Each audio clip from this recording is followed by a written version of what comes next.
नमस्कार, आज आपण पाहणार आहोत मैद्याचा एगलेस व्हॅनिला केक। केक बघा खूप छान झाला आहे।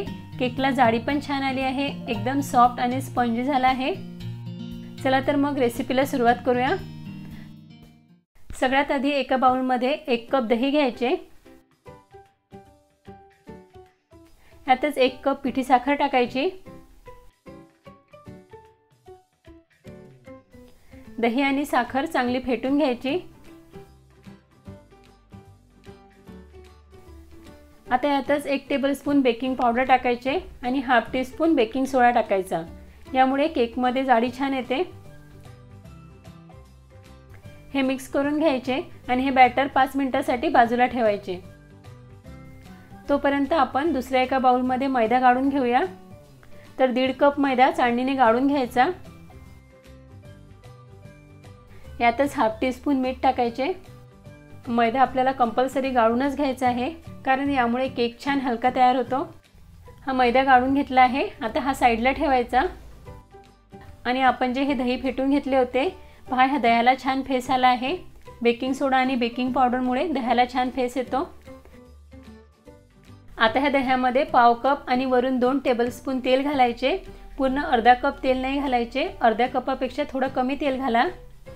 एकाच वेळी पूर्ण तेल न घालता थोडे थोडे तेल घालून मिक्स करायचे, त्यामुळे तेल बॅटर मध्ये व्यवस्थित मिक्स होते।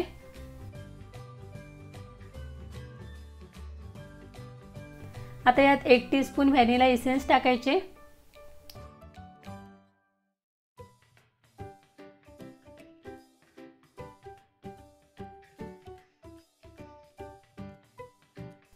आणि ह्या गाळून घेतलेल्या मैद्यामध्ये हे दह्याचे पूर्ण मिश्रण मिक्स करून घ्यायचे। खूप सोपी रेसिपी आहे, 10 मिनिटात हे बॅटर तयार होते।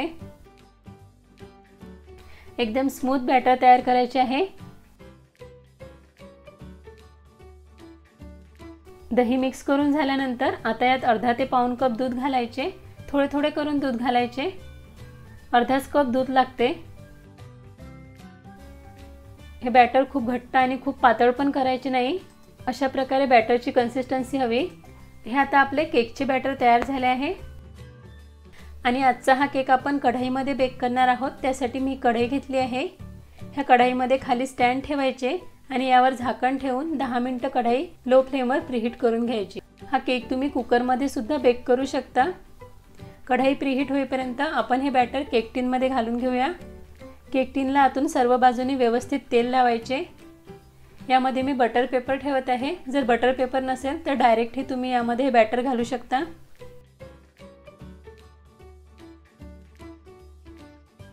बॅटर घातल्यानंतर 3 ते 4 वेळा अशा प्रकारे टॅप करायचे, त्यामुळे बॅटर व्यवस्थित सेट होते।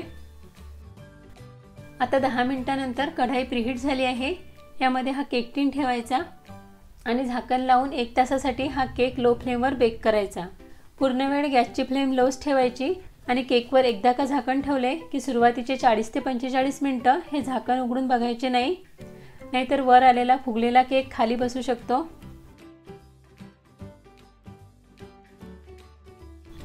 आता हा केक आपण बेक झाला आहे का चेक करून पाहूया। टूथपिक किंवा चाकू नेहमी केकच्या सेंटरमध्ये घालून बघायचा, कारण केक सगळ्यात शेवटी सेंटरमध्येच बेक होतो। पहा टूथपिकला काहीच चिकटले नाही आहे, याचा अर्थ आपला केक बेक झाला आहे। आता केकवर झाकण न ठेवताच 10 मिनिटे हा केक थंड होऊ द्यायचा। केक थंड झाला आहे। आधी केकच्या साइडच्या कळा चाकूने अशा प्रकारे मोकळ्या करून घ्यायच्या। केक आता आपण प्लेटमध्ये काढून घेऊया। यावरचा बटर पेपर काढून घ्यायचा। पहा केक छान बेक झाला आहे। केक मी पलटून घेतला आहे। यावर डेकोरेशनसाठी तुम्ही अशा प्रकारची चेरी किंवा टुटी फ्रुटी ठेवू शकता। केक मी तुम्हाला कट करून दाखवते। पहा केक खूप सॉफ्ट आणि स्पंजी झाला आहे। केकला जाडी पण छान आली आहे। खूप सोपा आहे हा केक बनवायला। तर हा बेसिक व्हॅनिला स्पंज केक तुम्ही नक्की करून बघा आणि रेसिपी कशी वाटली मला कमेंट बॉक्समध्ये कळवा। आवडली असेल तर प्लीज लाईक करा, शेअर करा आणि त्याचसोबत चॅनलला सुद्धा सबस्क्राईब करा।